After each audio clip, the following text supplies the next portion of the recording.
Door edge guards are a great way to protect from chips and scratches.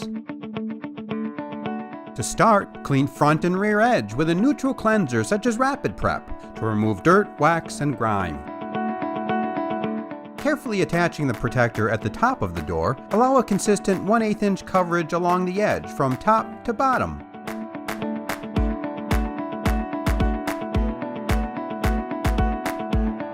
Firmly set along the edge and carefully trim the bottom with a knife or scissors.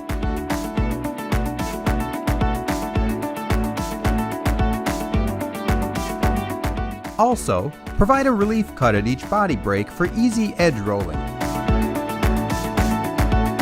Lastly, roll the rest of the film over the edge, starting at the bottom, working up.